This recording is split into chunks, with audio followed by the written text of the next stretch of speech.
qu'au fur et à mesure que je vieillis, je vais de plus en plus vers l'autobiographie pure. Le Rendez-vous, mon tout premier roman, il y avait vraiment des greffes d'imaginaire très importantes. Rien de grave ensuite, elles étaient plus ténues. Et là, dans le dernier, tous les sentiments, toutes les émotions sont vrais. Il n'y a que quelques événements de la vie quotidienne qui sont légèrement changés.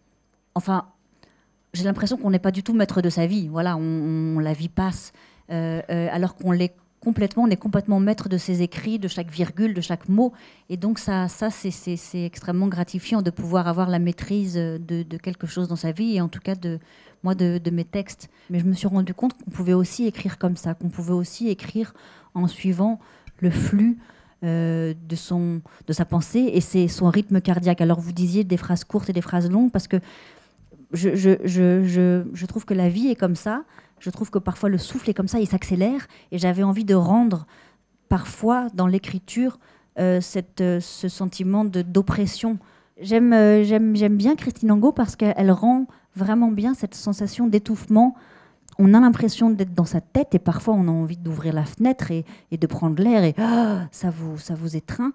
Je l'ai rencontrée parce qu'on publiait à un moment donné chez le même éditeur, Stock, sous la même couverture, et j'étais très fière d'être sous la même couverture qu'elle. Et puis j'aime un peu moins ces deux derniers. Je pense qu'elle va revenir vers ce qu'elle fait le mieux, c'est-à-dire aller là où ça gratte et là où ça fait mal. Je trouve qu'elle le fait bien. Bah, c'est un tel scandale, la mort. C'est non seulement scandaleux, mais je vais dire des banalités, mais c'est dégueulasse. Enfin, dans ce que ça a d'irrémédiable, je veux dire, c'est comment croire une chose pareille, comment croire que ça puisse arriver réellement à votre papa, à votre maman, à vos enfants, que sais-je. C'est un scandale. Moi, jusqu'à très récemment, j'ai cru que ma mère ne pouvait pas mourir et puis qu'elle n'en avait pas le droit. Voilà, je considérais qu'elle n'avait pas le droit de me laisser, de partir, de mourir. Donc jusqu'au dernier moment, j'ai cru que la médecine, que les médecins étaient des magiciens et que ces magiciens allaient la sauver et puis voilà, et c'est vrai que les croyants ont la chance de vivre avec leur mort. Moi, il me reste mes souvenirs, il me reste ce livre, il me reste ces moments où, comme ici, je parle d'elle, et puis sa présence parfois, mais c'est tout ce qui me reste, et c'est compliqué de vivre avec les morts, je trouve. La seule chose qui est bien, c'est que je n'ai plus à me faire de soucis pour elles. Ça, c'est vrai, et c'est vrai de tous les morts. On n'a plus à se faire de soucis pour eux. Et c'est quand même aussi un soulagement. Et puis, voilà, il faut bien que la vie continue. Il faut bien qu'on... En plus, moi, j'avais cette vie dans le ventre en même temps dont il fallait bien que je m'occupe. Donc, c'est la vie qui se défend contre la mort qui vient. Mais enfin, c'est au cœur du livre, en tout cas, ce drôle de mystère du sort qui a fait que ma mère, la femme que j'aimais le plus au monde, est morte au moment où la fille que j'allais aimer le plus au monde naissait. J'avais l'impression que c'était quand même un drôle de coup que je faisais à ma mère, qui était en train de se battre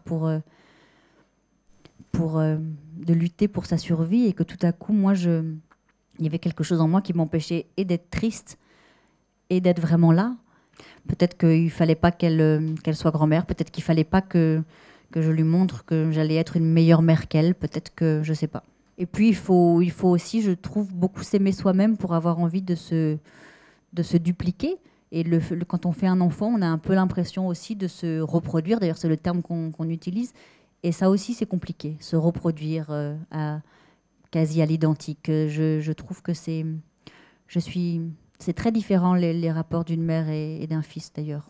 Moi, j'avais juste eu l'impression que je faisais ce que tous les parents font, c'est-à-dire quand un enfant naît, on cherche en lui la trace des vivants et des morts. On a l'impression que ce n'est pas encore son visage et on cherche les expressions, les traits,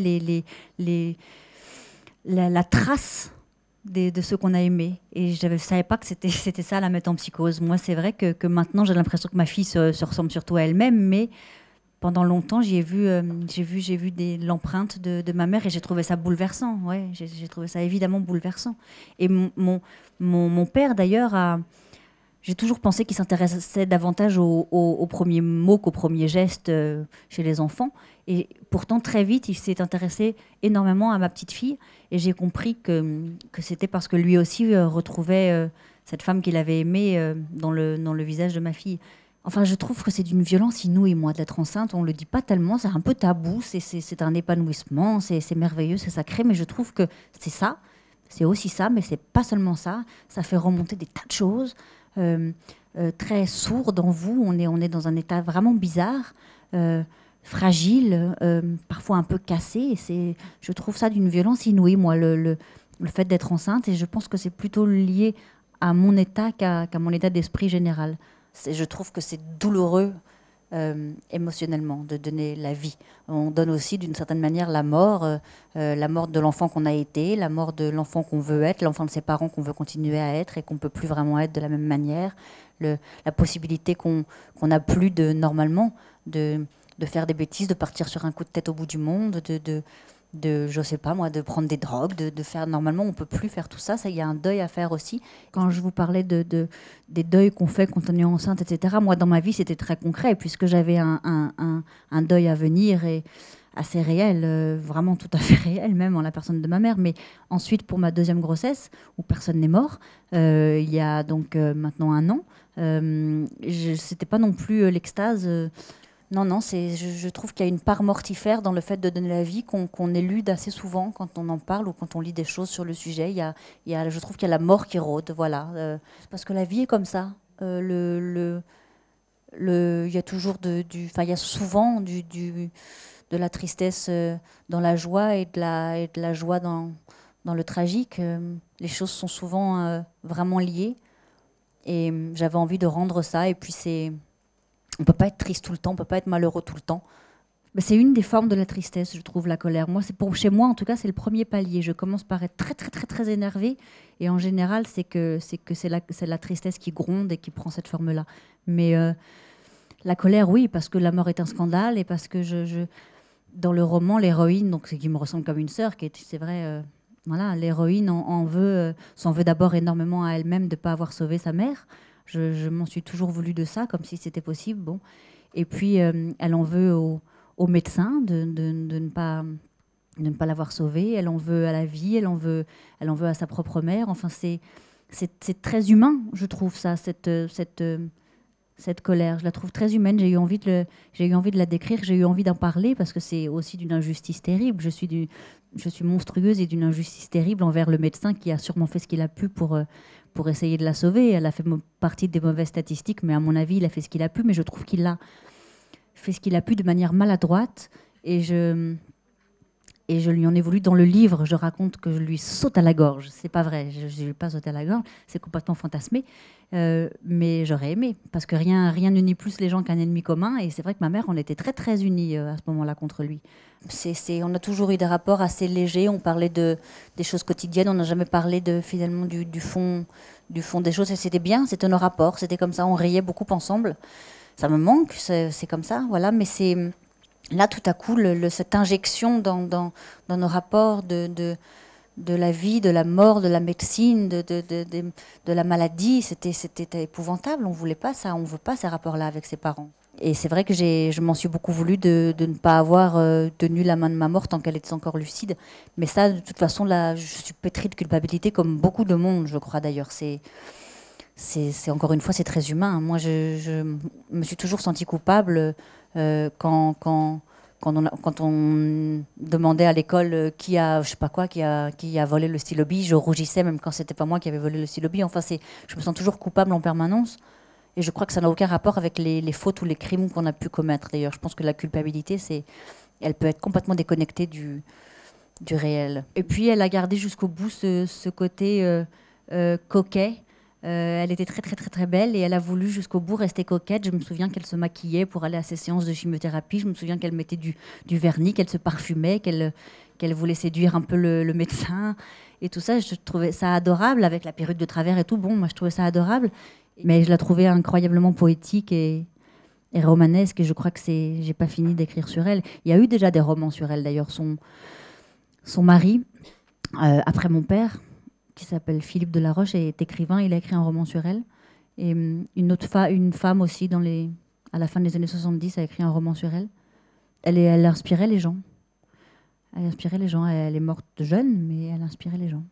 Vous ne lui en avez jamais voulu, justement, de vous avoir laissé jouer avec des seringues, de vous avoir laissé avoir... Si, beaucoup. C'est tout l'objet de mon premier livre. D'ailleurs, c'est un livre très, très violent contre ces années-là, trop permissive. Et c'est vraiment une charge contre les années 70, plus qu'une charge contre ma mère, d'ailleurs, parce qu'elle avait vraiment aimé ce livre. On s'était rapprochés à la faveur de ce roman. C'était une époque où elle pensait, où ses copains et ses copines, et elle pensait qu'on pouvait changer le monde, et qu'on pouvait le changer à partir de gestes du quotidien, et qu'il fallait faire table rase de tout.